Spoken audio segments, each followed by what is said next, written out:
All right, super. Well, we are delighted to have Bowen back for the second of the two CTMP seminars. As a brief recap of Bowen's bio, he received his bachelor's degree from Beijing University in 2003 and his PhD from Columbia University in 2008. He was in a postdoc at LBNL from 2008 to 2010, and then at Penn State from 2010 to 2012. In 2012, he began his position as a professor at Central China Normal University, where he served for 8 years. And then from 2017 to 2018, he was on a short-term visiting research scientist position at École Polytechnique in France. Since September 2020, he's been appointed as an associate professor at the Chinese University of Hong Kong in Shenzhen. I didn't mention this last time, but Bowen is just an absolute world expert in QCD at high densities, small x physics, and phenomenology associated with the future Electron-Ion Collider.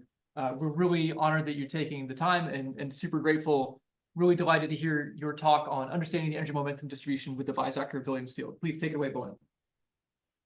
Okay, it's nice to see you again. This week I'm going to talk about the energy momentum tensor and the Weizsacker-Williams method in more detail, where the detail has been worked out in this paper that we posted early this year. So in collaboration with my two former postdocs, Yoshi and Xuanbo. So now let me begin. So last week we talked about the definition of gravitational form factor, energy momentum tensor, and how we write down the energy momentum tensor in QED. And similarly, in QCD, we can also write it down for gluons. Now, we are going to use this trying to understand the gluon GFF and also radius and etc. like that. So I wanted to motivate you with this, this slide. So we are essentially entering the EIC era. There are three pillars of EIC physics. So the first one, we want to understand how the mass arise distribute, and it is a hard problem, a $1 million question, the mass gap problem. And of course, we want to understand more about it, essentially how mass is really generated, how proton mass is generated. And also we want to understand the spin or spin of the proton, and we also wanted to understand the emergent property of the dense gluon system. The emergent that we are assuming, we're hoping to find this emerging new critical property due to the dense gluon interaction. As Anderson said before, more is different. I think this sentence can be applied to both the mass distribution, the mass, the origin of the mass, also to the dense gluon systems. So in this talk, I would like to focus on the mass distribution, but with the CGC method that I'm familiar with. Before that, I wanted to mention a very interesting paper here, as you can click on this link later on. It is published later last year. And essentially in this paper, the experimentalists determined the gluon-like GFF of the proton. And then they realized that there is a mass radius, which is for gluon, that is notably smaller than the electric charge radius inside the proton. So if we think about it, this would lead to a different picture of the proton. So originally, if you believe more or less, or to some extent, if you believe the quark model or valence quark model, you would think that gluons are just around these quarks. So gluons are essentially, they are living not too far away from the quarks like this. And then if you believe in this picture and take it literally, you would think, okay, the gluon radius will be roughly the same as the quark radius or the quark charge radius to some extent. It should not be too different from that. However, this experiment seems to tell us that they find that the gluon radius is much smaller than the quark radius or the quark charge radius. That would tell us is something like there is a dense energy core in the middle. There is this dense gluon core in the middle, and charge seems to be sitting outside this a little bit on the perimeter. So in this talk, I'm going to also try to study this from the theoretical point of view, and also go back to the data, go back to the old data, and then see if we can really find some hint. Okay, and before that, I also would like to mention a little bit the composition of the the proton mass.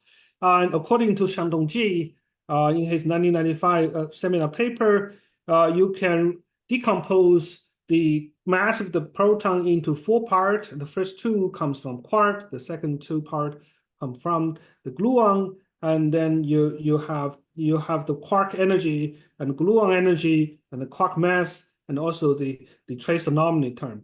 And you can also try to measure them because the quark energy and the gluon energy, essentially, they are constrained by PDF. I will also mention that a little bit later.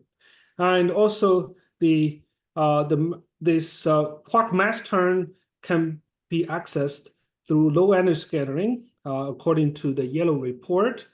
And the only thing that is still mysterious is the trace anomaly term. There have been a lot of discussion on how to measure the trace anomaly term. I don't know. I'm not so sure we can measure it, but it is not yet determined. So we very much wanted to understand this term as well. And also, there are lattice QCD calculation. They show that the quark mass is only like 9% of the total proton mass, and the rest of it, the rest of the proton mass are from the quark energy. A lot of them are from quark energy, and also QCD anomaly and gluon energy terms. So the lattice QCD can give us some guidelines on the proton mass case. All right, now let me also mention a little bit the energy momentum tensor again. So we had a lot of discussion last time on the energy momentum tensor. So I guess now you are familiar with these 2 terms, energy momentum tensor of the photon, if you're looking at the QED case. And also note well that if you take the P++ component, this term drops out, and then you only have this term, and you can write it down like this. And it is actually related to, later on you will see that it is related to the photon distribution. I will mention this. And if you do the Fourier transform, and it is corresponding to the off-diagonal matrix element, and you can write it down as so you want to sandwich this energy momentum tensor between 2 states, P prime and P, and you can define for a spin 0 particle, you can define 3 different gravitational form factor here. And A form factor is related to the mass or the momentum distribution. C is related to shear and pressure information. And B is not shown here. B, because the B is only non-zero for spin 1/2 for spin. So B is only non-zero for spin 1/2 particle, and the J equals A plus B divided by 2. So B and J are related to spin, and the C bar here, due to the long conservation of the individual part, because you can write it down like TE plus T gamma, and then T mu nu, and you have the freedom to shuffle contributions between the electron part and the gamma part, the photon part. As long as the sum of them give you 0, you are fine. So you have some kind of freedom And so it is related, as you can see, it is non-conserving. As long as the total is conserving, you are fine. So for a spin, if you are interested in spin 1/2 particle, you can find the definition in these two references. Now, let me also comment a little bit about the conservation laws and gravitational form factors. So in QCD, you can decompose them into gauge invariant part of quark part and gluon part. And then you can find that they are related to energy density, momentum density, energy flux, and momentum flux due to Poincare symmetry. This Poincare symmetry essentially is translation, rotation, and boost. So you have the full symmetry of special relativity. And then according to the conservation law, so you will find that the A0, when t is 0, so the argument here is t is defined as p minus p prime squared. So if you take t to be 0, and then you are essentially looking at the forward limit. So in the forward limit, you have the energy momentum conservation. So the first term tells you that the quark plus gluon inside a proton, the total momentum fraction is 1. So that's expected due to PDF. And then you also have this angular momentum sum rule. And then this is also 0 due to some I forgot what this was about. Oh, if you wanted to have a stable, if I remember correctly, if you want to have a stable proton, then the sum of them C bar should be 0. And oh, sorry, I got it wrong. I got it reversed. So this one is the one that I mentioned earlier. This is the non-conservation part. So no matter what t is, you always wanted to make sure that your energy momentum tensor is conserved. So energy momentum conservation requires the sum is always 0, because the C bar is the coefficient of the G-mu term. And then D is due to the requirement, if I remember correctly, due to the requirement of the stable hadron. And then also this is another page about this D term. And from the lattice perspective, what they can do is they can simulate the pressure and stress on the lattice, and then they can find that the D term is related to this integral, and this spatial part of the static EMT defines the stress tensor. You can decompose them into a traceless part and a trace part pressure. So both of them are related to the D term or C term, depending on your definition, and they calculate on the lattice QCD and then plot them.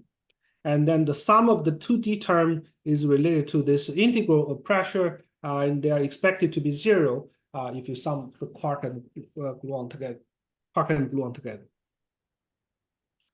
So next, let me talk about the Weizsacker-Williams approximation. So I didn't have time to cover this in the last lecture, but I wanted to do it now in a little bit more detail. So far, do you have any questions? Okay. So now let me talk about the classical ENM and the virtual quanta. So following Fermi, Weizsacker-Williams discovered that the EM fields of a relativistic moving charge particle are almost transverse. So this is equivalent to say that the charged particle carries a cloud of virtual particles, of virtual photons. So these virtual photons are ready to be radiated if you disturb the charge a little bit. So, and Weizsacker-Williams method is also called the equivalent photon approximation. It is mentioned a lot in Jackson's book, and I will also refer to Jackson's book pretty often. And its application is in QCD is very, very interesting, very, very important. And we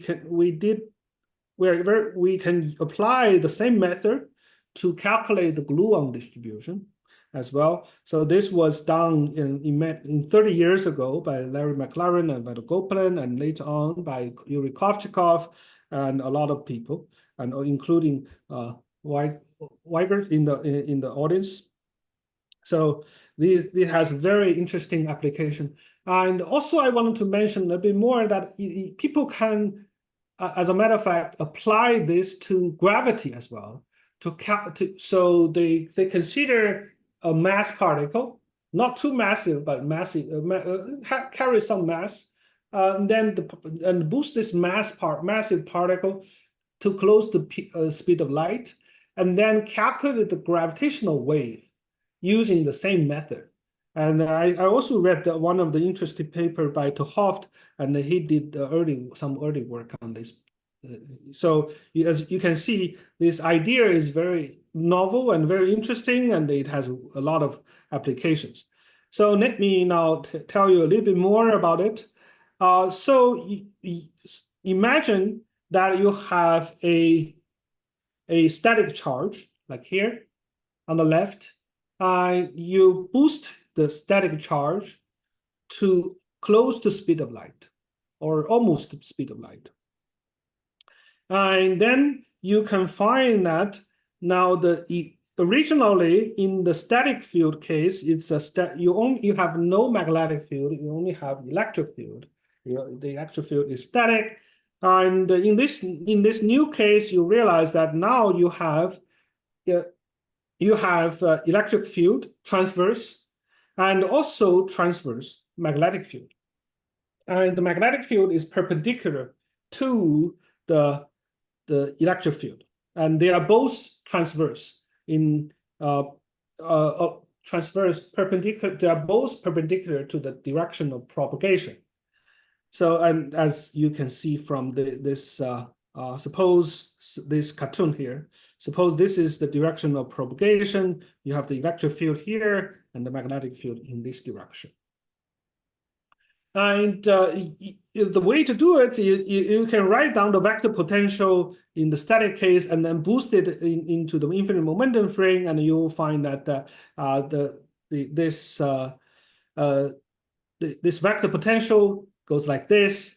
And then you can do a gauge transformation and realize that you can write it down in the light cone gauge, and it is transverse gauge.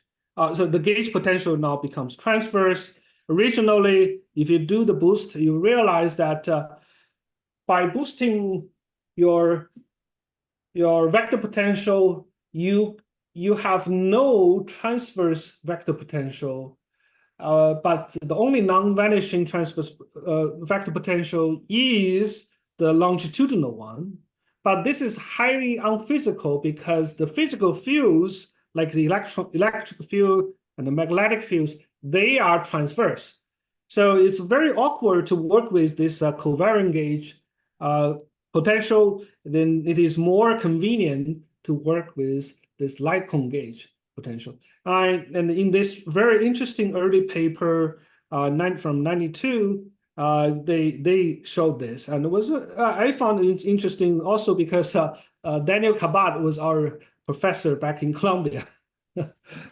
So also later on, it's interesting that Jackson read this paper, and then he converted this paper into a homework problem in 11.18.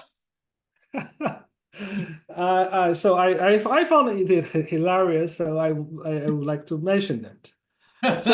So that if you are able to figure out this problem by yourself, and you probably understand already half of the Weizsacker-Williams approximation or methods. So I encourage you to take a look at it. Now, so as I said earlier, this covariant gauge is given by this, and light cone gauge is given by this, and they are related by a gauge transformation. And then classically, you have transverse electromagnetic field. Quantum mechanically, you interpret them as the co-moving quasi-real photons. So what you need to do is to quantize these photons and then convert your result into this photon number distributions. Then you're done. So now let me tell you a little bit more on how to do it. So according to classical E&M, the corresponding energy frequency spectrum is given by this. So if you remember, what I have done is essentially I computed the electric field, and then I do the Fourier transform of the electric field. And once you do that, you find that it is in the momentum space is transverse, and then you put it in here, and then this 2 factor is that the number of degeneracy. This is just a statistical factor, a 2 pi cube, and then you get this so-called the energy spectrum in classical E&M, and you find it is a rather simple result. So of course, I'm assuming that the photon energy is small compared to the charge energy, the energy of the charge, or the momentum of the charge.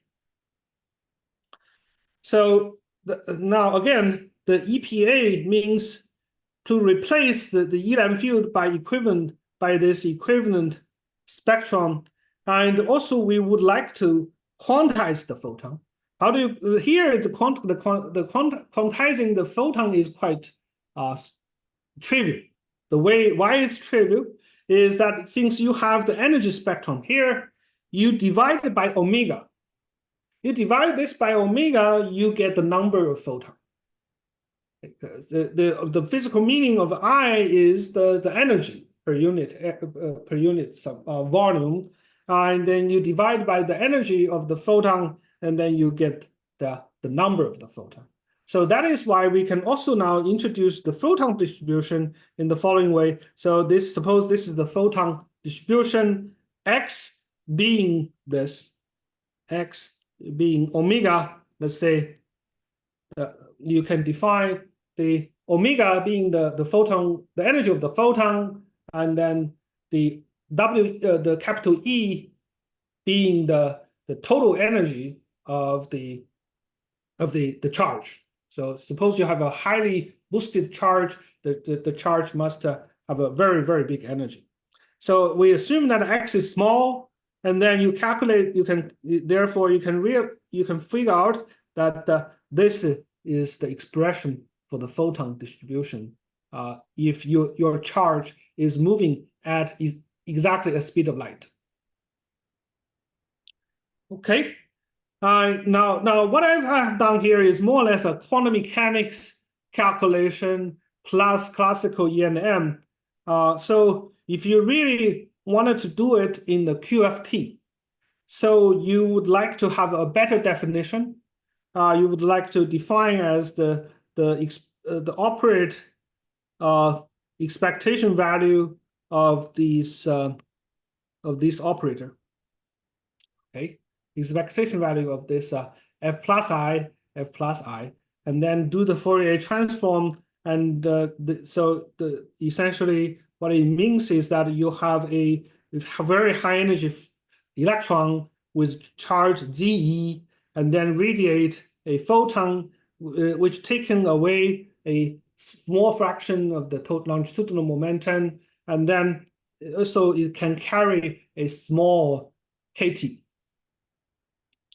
And then you can also try to do this, evaluate this in the lowest order in QED, and you find out that by inserting a intermediate state following the technique developed in these 2 papers, you can insert a complete set of state in the middle, and then calculate the expectation value of this P, F, and the P prime here. And then you do this expectation value calculation, and then you realize this is related to the Fourier transform of this guy, or the electric field. And the calculation is similar, but it's just a little bit painful to keep track all these normalizations, because after all, in QFT, the normalization becomes a bit like this. So it becomes a bit painful. And also, I would like to draw your attention to this expression. So you see here, the F and F here are located at two different positions. If you put the second one at 0, the first one is located at some c in the space. So on the other hand, for GFF, the energy momentum tensor is defined as the product of two F at the same location. So first of all, that means it is a local operator as far as GFF is concerned, and it is corresponding to an all-forward matrix element. So here, the TMD is corresponding to a forward matrix element. So P and P, these two P's are the same state. So in order to get GFF, we will need to put in a different state. And then we also need to put these two coordinates at the same place. Now you see what you need to do is then you realize that, okay, I just need to integrate over x and over kt. You see, if you integrate over kt, you set c perp to 0. And then you integrate over x, essentially you're going to set c minus to 0. Then you set this guy to 0.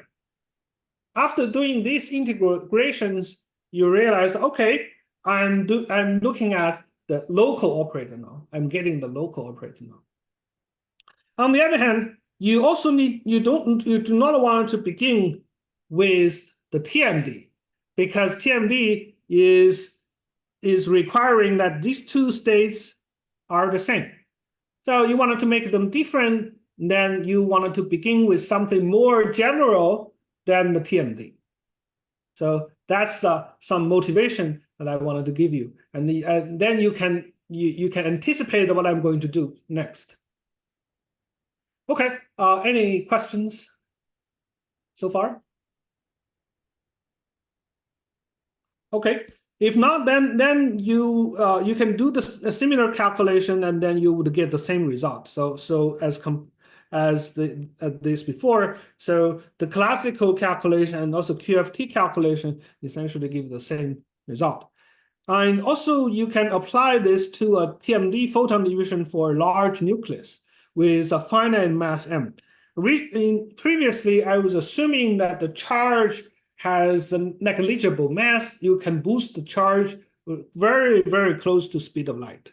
Now, if you have a particle with mass m, and then you realize that, okay, then I will have this term in the denominator, and also because the charge now can have a distribution. A distribution of the charge now is corresponding to a charge form factor. So now you see, if you wanted to work with a realistic example for a large nucleus with mass m and also charge distribution, and that's the photon distribution that you can use in a realistic calculation. And if you have a point-like charge, and then the form factor is just 1. And just a comment that for typical momentum, typical transverse momentum of the photon within a nucleus, a lead nucleus, is about 30 MeV. Now, as I motivated you earlier in a couple page before, what you can do is you wanted to generalize EPA to generalize the EPA because we would like very much to have this all forward matrix element, because in order to study GFF, you wanted to begin with off forward or off diagonal matrix element. So these two states should be different, and their difference is now delta. So and then we know this distribution. This distribution is known as the Wegener distribution, and also you can do a Fourier transform of the Wegener distribution, and this is called generalized TMD. And similarly, you can calculate the photon distribution, sorry, the GTMD of the photon inside the charge, and then you see that this expression is not too different from what we saw before.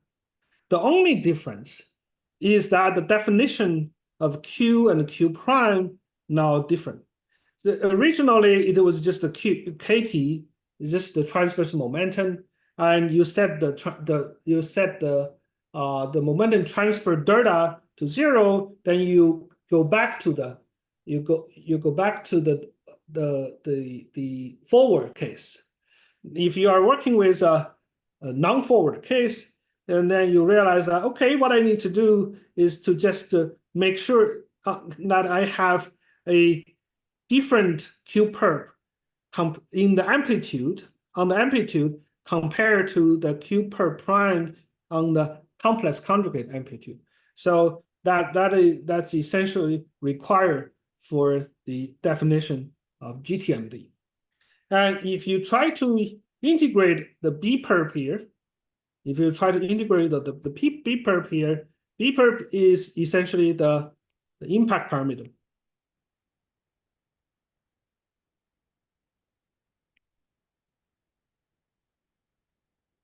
And the K perp is telling you the typical the transverse momentum of the photon. And then you can also integrate over the B perp, you get back to the TMD. Here you see, if you integrate over B perp, I think, you integrate over B perp, you essentially set to, no.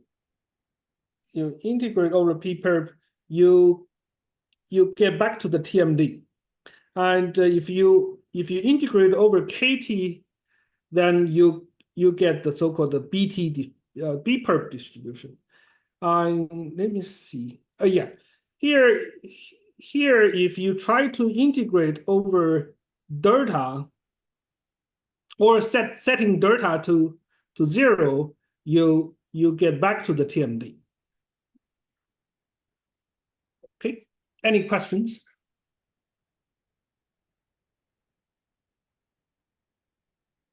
A bit like then, okay. Oh yeah, you said that right there. Sorry, please go ahead. Okay, all right. So now let me give you more information about the Wegener distribution. So what you see here is that Wegener distribution encodes both the impact parameter distribution and also the transverse momentum distribution. So here, as mentioned here again, you integrate over the BT and also the KT here, you get back to different distribution. What I would like to mention more is that if you integrate over this, and you can actually access this gravitational form factors through the integration. As you can see here, as I mentioned earlier, if you yeah, here probably you can see it too. If you integrate over KT, if you integrate over KT and integrate over X, you set CUHK perp and CUHK minus to 0. And that means you get rid of this term and get rid of this term. And then you see, now my two gluon fields or two photon fields, two F plus I, are sitting at the same place. That is giving me the local operator. Now I know it is, and also these two are different states. Therefore, I should be able to get the gravitational form factor information. So I guess from the operator definition point of view, you can immediately see why this is how we get to the gravitational form factor from either Wigner diffusion or GTMD.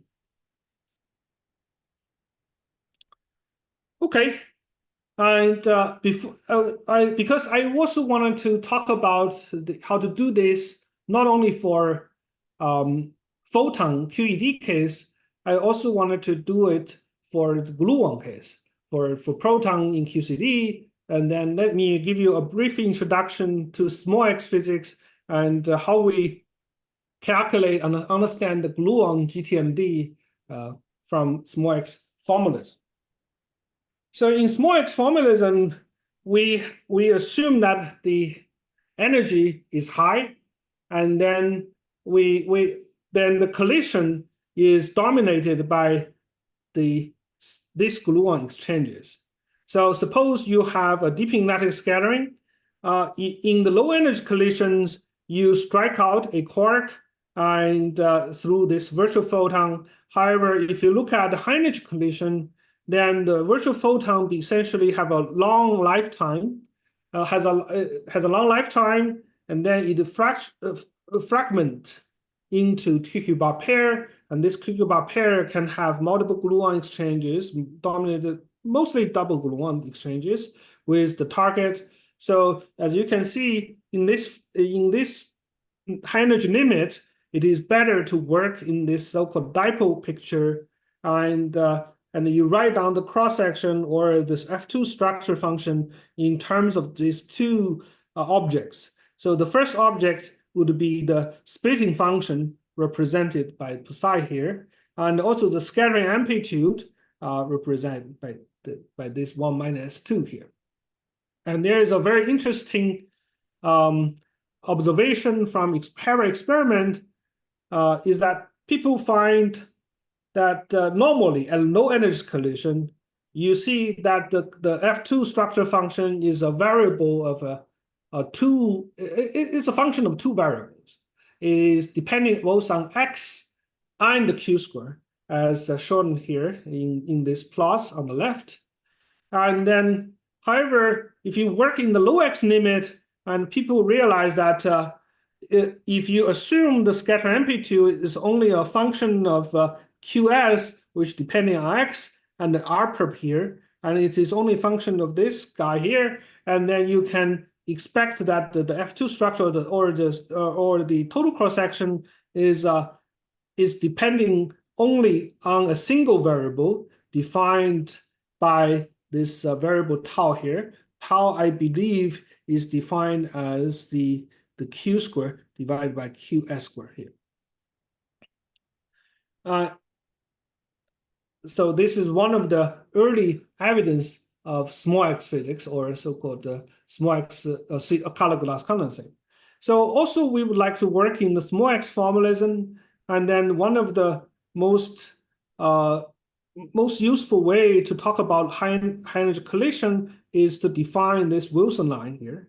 And suppose you have a quark traversing through the dense gluon field, and then you find that it is going through a lot of a dense gluon field. It exchange gluons with the target, and then in the complex conjugate, it might come from a different, it may come from a different position, and then you can calculate the broadening of a quark inside a quark, a dense gluon system. Can be characterized in this expectation value of a Wilson UU diagram here, Wilsonine expectation values here. And then in small x model, in MV model, you find that this expectation value essentially exponentiates. And then the QS here is telling you the typical transverse momentum of the momentum broadening due to the multiple gluon interactions here. And there have been many different models on the saturation momentum here. And here I would like to use a saturation model that depends on impact parameter. IP here stands for impact parameter. And IP-SAT model means impact parameter dependent saturation model. And in this model, the saturation momentum also depends on the so-called profile function. The reason that it depends on profile function because suppose you have a hadron here, and if a quark going through the center, it must scatter more. If a quark goes through the peripheral side of the hadron, it may collide less frequently. So then this profile function essentially is telling you the density, the two-dimensional density of the target hadron. Of course, you can assume a even more simple case. Suppose you have a large nucleus. Let's imagine that you have a large nucleus, almost circular, and is a perfect sphere. And due to Lorentz contraction, if you boost this large nucleus into an infinite momentum frame, and then this essentially three-dimensional matter is compressed into a different two-dimensional pancake. Now you see you have all these materials, and proportional to 2 times r minus r squared, or b squared, sorry, b perp squared. So suppose this distance is b. And then you compress all these matter into a single slice on this point. So then you see, I can directly calculate the corresponding profile function. So for this very simple case. So sometimes for proton, people assume this kind of profile function. And for heavy nucleus, people would like to use this as the profile function.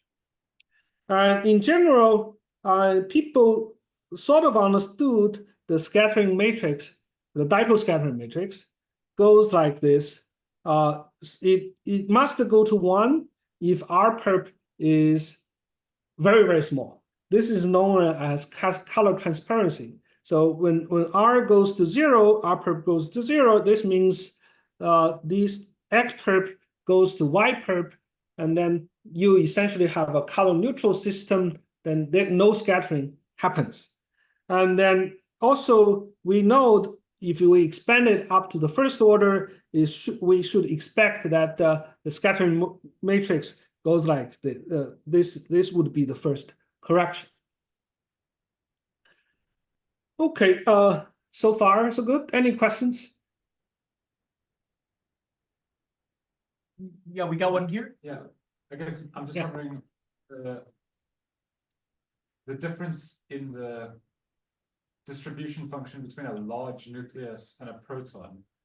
What is is there any reason why there's a difference, or is it just what's sort of worked? Because I mean, Oh, My be, sphere, whereas a proton, you've got some Gaussian distribution over there. uh-huh. Because let's say imagine that you are looking at a, let's say, gold nucleus. Right. As far as gluon is concerned, my proton is not too different from my neutron. And to the zeroth order, let's say, approximation. Let's assume that the nucleons are evenly distributed inside this nucleus. Okay. That is why we have this here. However, if you look at a single proton, it's probably not a good idea to assume that the gluon inside a single proton is uniform. Yeah. Probably in the center it could be more, and then on the side, probably it's less. So people thought that this would be a better, to some extent, this is a better approximation as far as let's say color confinement is concerned.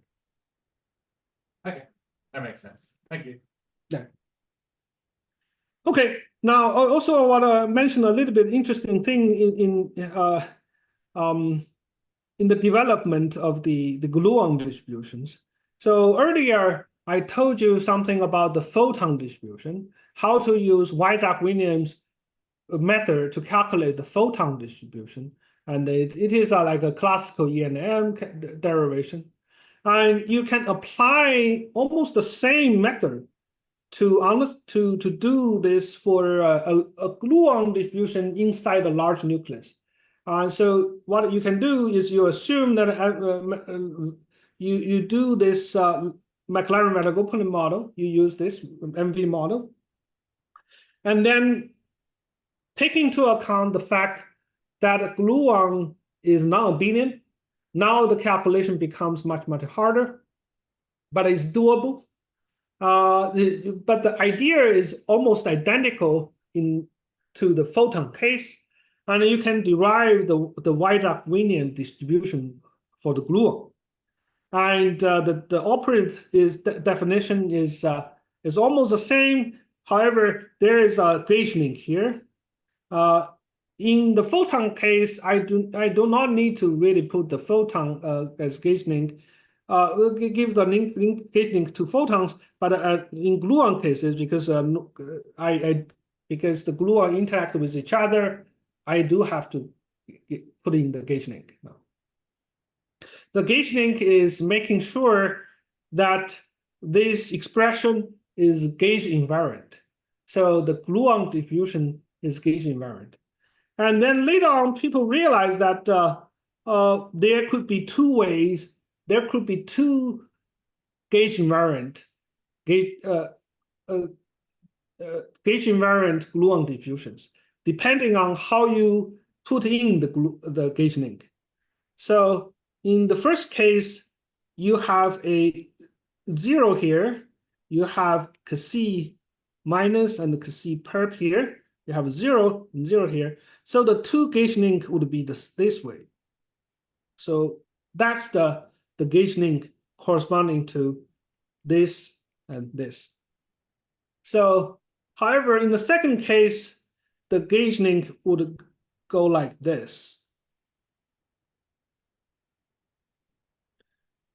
So this looks like a dipole. And then this is the genuine Weizsacker-Williams gluon distribution. And then therefore you could have actually two gauge invariant definition of gluon distributions. And you can actually measure these two distributions through different processes. So, and you can even extend this to gluon GTMD and the Weigand distribution as well. So this extension is also possible. So the only thing you need to do is to change the two states from diagonal expectation value to off-diagonal expectation value. Okay, so I have given you a very long introduction. Now I believe that after the long introduction, everything becomes quite obvious. So what I want to do is now take the plus component in the energy momentum tensor, and then you realize that the only non-vanishing term is this term. And this is also connected to GTMD as long as I integrate over x and kt. As long as I integrate.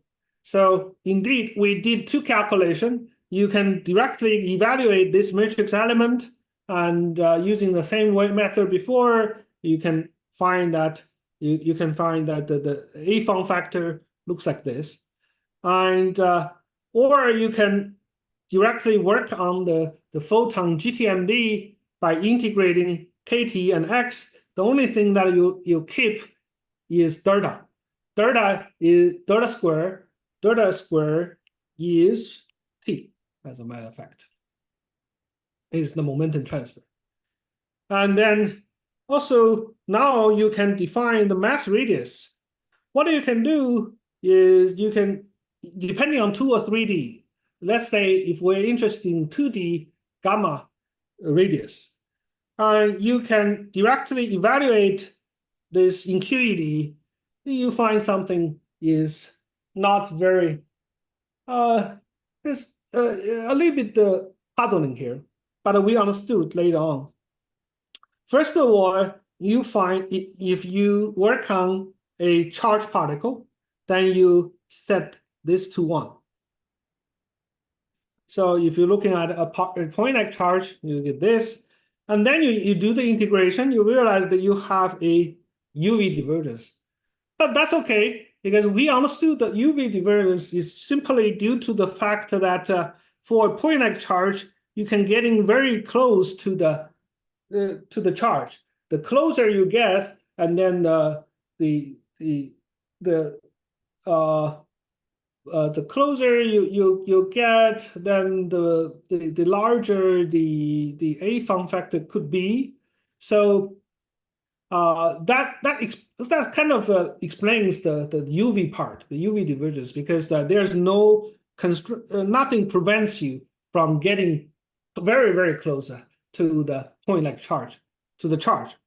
But however, there's a infinite divergence here if you try to calculate the mass, the radius, because if you differentiate this term with respect to t, you realize that okay, you can get rid of this t, but this t, when t goes to 0, my radius is still infinite, and then then we realize that the issue is the following. The issue is that because it is long range, the Coulomb force is long range. So what we can do is, instead of calculating the A form factor for a point-like charge, now we can calculate a form factor for a positronian. So if you calculate the A form factor for a pair of charges, then the radius is well-defined. And also, if you introduce a finite form factor, then you see you can get rid of the UV divergence. So now, with this very simple example, we understood more or less the structure of the A form factor, and so we now can move on to the QCD case. So the long story short is that okay, we can start with the QCD GTMD. we can start with the QCD GTMD, and then we integrate over KT and X as the same as before we did for the photon case. And then what we found is that this is related to the Laplacian of the scattering matrix. And if you remember what we said before, S is supposed to be 1 minus R squared QS squared divided by 4, if you expand it in the small r limit. And then you see that you are going to get information about this QS squared here. And indeed, we also checked that you can define the Weizsacker-Williams GTMD and also or the dipole GTMD, because we have the two choices. But after integrating over KT, the difference between these two GTMD disappear. You always get the same A form factor for gluon. Okay, and you might want to ask what we can do for other gravitational form factor. So I kind of guess that a similar relation could be obtained between other GFFs and the non-iconal scattering matrices. Here we only get the momentum, energy momentum GFF A here, and because we are working in the high energy formalism, and we are looking at the leading energy contribution. So we suppose now, let's say we have scattering matrix that goes like a Gaussian, and then you can do the calculation and you realize that, okay, the gravitational form factor G, the gluon gravitational form factor is given by the Fourier transform of the B-dependent saturation momentum. And if you plug in the expression for the saturation momentum, and remember that we said before, this in IPSat model, this profile function looks like this, and you can cancel almost everything here. You can cancel this term, and you can cancel the RFS. What you get is that the gravitational form factor is related to the Fourier transform of the profile function. And if you assume it is a Gaussian, then it looks like this. It looks like an exponential drop in t. And what about the A0 here, AG0 here? Well, it is exactly as we expected, because it is related to the first moment of the gluon longitudinal momentum, the first moment x, or we call it xg, first moment of the longitudinal momentum fraction. Remember, first moment of xg plus xq should equal 1.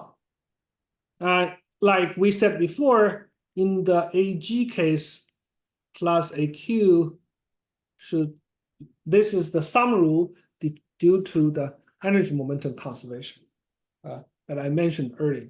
So here, because I'm only interested in the gluon part, because I'm trying to use small X framework to work on the gluon part. So that's I can only tell you this gluon gravitational form factor. And furthermore, you can calculate from this expression. You can calculate the mass radius of the gluon from this expression, and it's independent of this first coefficient. So it's only depending on how fast the gravitational form factor decreases as you increase t. So by measuring the intercept. Sorry, by measuring the slope in the logarithmic scale, and then you can actually get the information about the gluon radius. So how do we measure it? As we talked about in the last lecture, you can do it with the so-called diffraction. So the diffractive scattering.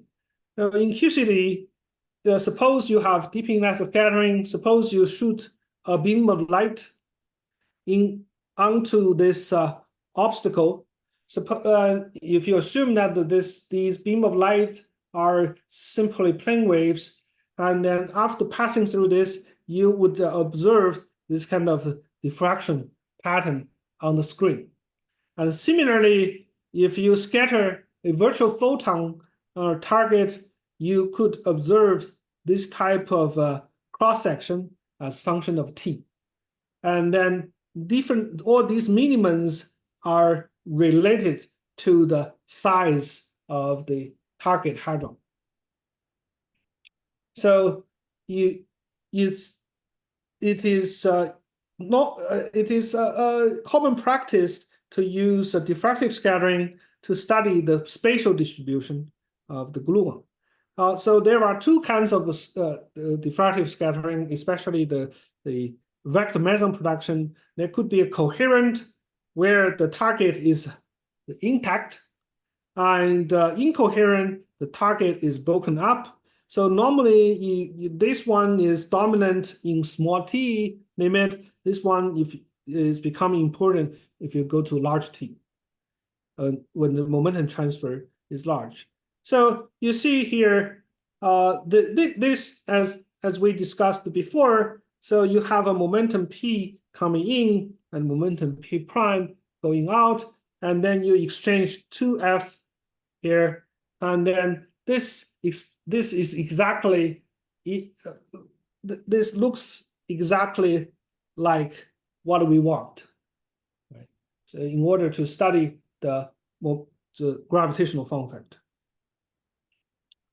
So I would like to also mention there have been a lot of measurements back in the age of Hera. So you can see that you can measure the J psi production. So J psi diffractive production. Question? No, we're good. Oh, okay. You can measure the diffractive production of the J psi here. You can also measure rho meson production, phi meson production, and as function of t back in the early 2000, back in the early 2000, and then these have been intensively studied, and then as a matter of fact, this t profile distribution is introduced in these phenomenological studies. So, and then people can actually extract the value for BG. And what they found is that the value, experimental value of BG is roughly 4. And if you plug in the number for the two-dimensional gluon radius, you find it is 0.54. 56 Fermi. So let's suppose that the proton is isotropic. Let's just we know it is not isotropic, but let's assume that to some extent it is isotropic, and then there is a relation between the three-dimensional radius and the two-dimensional radius. So you can calculate, roughly estimate the value of your three-dimensional radius for gluon distribution. And you find it is 0.6 Fermi. This is much, much smaller compared to the charge radius. I also mention that this value has been obtained by, I believe, Caldwell and Kowalski. at all in the many years ago, maybe 14 years ago. The issue is that they didn't, or we didn't, realize that this value is the gluon mass radius. The interpretation of this value was the 2 gluon radius. So they interpret this value as the 2 gluon radius. But now with this calculation, we can safely say this radius is the mass radius of the gluon. So that's the interpretation I wanted to give to this term. And also, before you go on, I want to push you on that a little bit further, or understand a little bit further. Sure. It seems like the 2 gluon radius and the mass radius are the same at leading order and exchange. So if you were to think about the mass radius calculation that you've done, but go out to 4 gluon exchange, 6 gluon exchange, so on and so forth, then these things could differ. But at the level of approximation you're working at, it seems like they would be the same.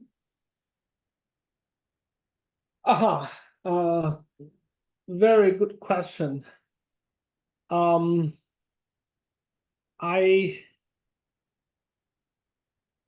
haven't thought about it, but you see, when we look at the expression here, the contribution that we have is in the dilute, sort of in the dilute limit. Yeah. So we are assuming that you are taking the Laplacian of the scattering matrix, and you're only trying to pick up the coefficient of the R squared term. So I guess the 4 gluon, I'm not so sure, maybe it contributes, but I guess it's not that important. I hope it doesn't. Yeah, I'm not so sure. Yeah. So a good calculation for one of your students. I need to think about it, but my expectation is that it probably doesn't matter. Yeah. So when you rewrite Jackson, it'll be homework for chapter 12, right? After 11.18 for Weizsacker-Williams. Well, I don't know. At least there are some homework problems from this talk. I guess we can get. No. For example, how to derive this, but I guess this is not so hard. Yeah. And also, we can compare with the JLab experiment, as I mentioned earlier, the Nature paper, and indeed we kind of confirmed their result from different perspectives from the old data. Also, recently, I gave a talk at the Berkeley lab some time ago, a few months ago, and then they also told me that MIT group they have a lattice QCD calculation. They also computed the A form factor as well, and what they found is that the A form factor corresponds to a radius that is smaller than 0.8. So that is another kind of confirmation. And another way to apply our result is to apply this same idea to EA collisions.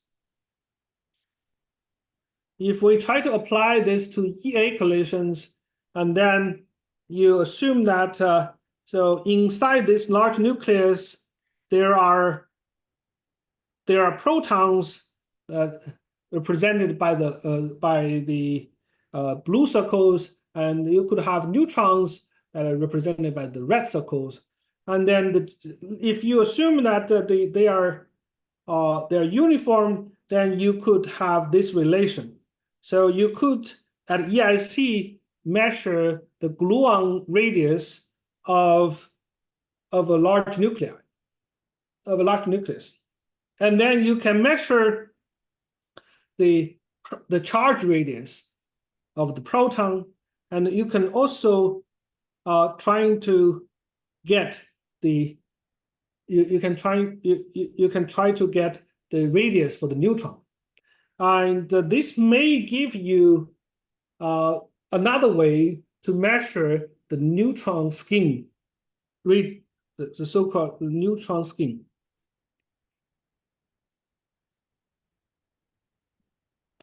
So there was some kind of other measurements from nuclear physics which indicate that there are more neutrons on the side, and a lot of protons are sitting in the middle.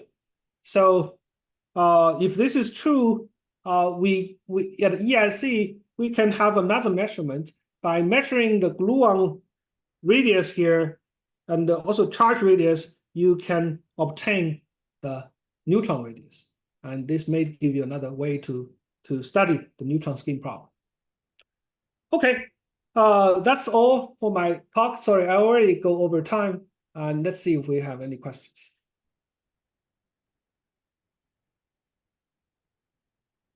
Super. Thank you so much, Bowen. So you went over, but that just means we got more of your time. So thank you for giving us. Do we have questions from the audience, either online or in person? Yeah, Cole, please go ahead. Yeah, I'm just curious. So at some point, there were a few assumptions about the forms of various things. So I think there was the form of QS that you made an assumption about, the IPSat model, and then there's also the form of the S, I guess the scattering amplitude. How sensitive are these sort of to these assumptions, and then how well based are these assumptions? I guess that's my question. Okay, so there have been many layers of approximations, as you already observed. I believe, okay, this probably is true all the time, and this probably works for small x physics. This works for small x physics, and so phenomenologically, Gaussian ansatz is a good approximation, but sometimes it breaks down, honestly. And but IPSat model works pretty well in phenomenology. But of course, this is less rigorous than these two formulas. But somehow, IPSat model has been quite successful in describing Hera data. So I would be, I wouldn't worry too much if I try to use IPSat model. I think it's a pretty well tested model. Okay, yeah, thanks. Maybe just to follow up on that. So in the usual linear factorization, one says, okay, I've got a parton distribution function, which I don't know how to compute from first principles, but I know how to compute its evolution in Q squared. And then in the small x physics world, there are objects that, like, such as the dipole, which maybe one cannot compute from first principles, but one could, in principle, compute the x evolution. Yeah. Could one have a sort of daisy-like, F2 evolution in Q squared plot for small x evolution related to these gravitational form factors?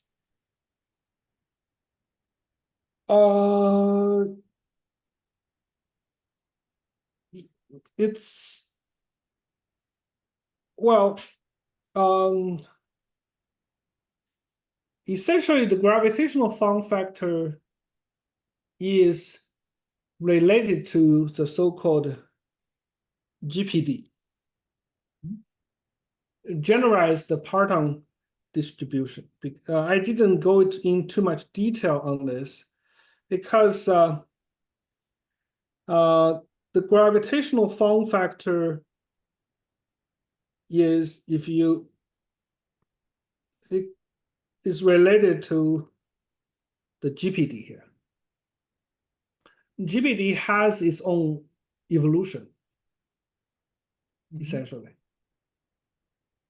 Yeah. And That's. I guess, go ahead. Go ahead. You're the speaker. Please go ahead. Oh, essentially, I would believe that the evolution of any evolution that this guy have can be described by GPD.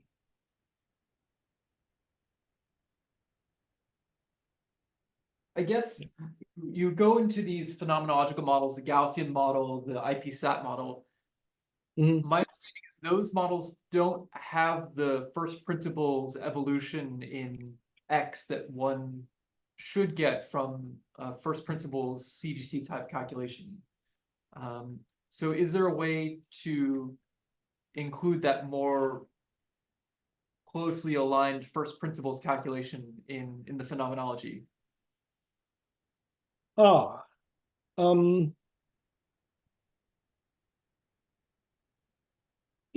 I thought about this because this is a little bit hard to do because I have to integrate. And here comes to the dirty part of this business. I have to integrate over X. Yeah. That's what I was about to say, right? You have to go Yes. all the way up to x equals 1. Yeah. Yeah. That's the dirty part of this Yeah. business. Yeah. On the other hand, the IPSat model works pretty well, even at large X somehow, if you try to push it, because it has a smooth transition. It is not only defined in the small X region, but also in the large X region as well. It has a smooth transition to the large X. Another thing that I wanted to mention is that it does not depend. So the X integration affects the normalization. And but the radius part is independent of the normalization. The radius part is because you have where did I the radius part, it goes like A0 and dA dt. So it is independent of that's first thing. Second, from Hera data, what they find is that this BG is not so sensitive to energy. So my expectation would be we do this measurements at the future EIC and try to measure the T dependence. And this T dependence will tell us precisely the radius of the gluon. More precisely about the radius of the gluon. So that was my hope. Okay, well, we'll find out in a few years, eh? Yeah. Another quick one. You probably remember Javier Bacete's nucleus calculations, where he was essentially Monte Carloing protons and neutrons into his nuclei, right? And if you look at what those guys looked like, they had pileups in some places and empty holes in others. These Yeah. two very crazily impact parameter dependence on QS. Mhm. And in your discussion, you've gone rather homogeneous, right? Mhm. Should I think Oh, of homogeneous discussion as something that emerges on average? How would you think about this? First of all, yes, a lot of this discussion is based on very simple models, very naive models. I believe that one can, of course, implement a more sophisticated model to really measure the fluctuation in the density. And indeed, I didn't mention in words, but where was it? I didn't mention word, but indeed, these guys, or I think Albaceta did something similar earlier as well. They can measure the density fluctuation in the target as well by doing these measurements of coherent diffractive production, incoherent diffractive productions. So this is the first part I want to say. Second, I guess if you average, of course, it becomes more and more smooth. If we are only interested in the gluon radius on average, that we can forget about the fluctuation for the moment, and then that we should be able to get a more smooth target. Very good. Any last questions from the audience? Okay, well, let's thank our speaker one more time. Thank you. Well, I Pleasure. really appreciate it. Thank you so much for taking the time, and this was really interesting. Thank you so much.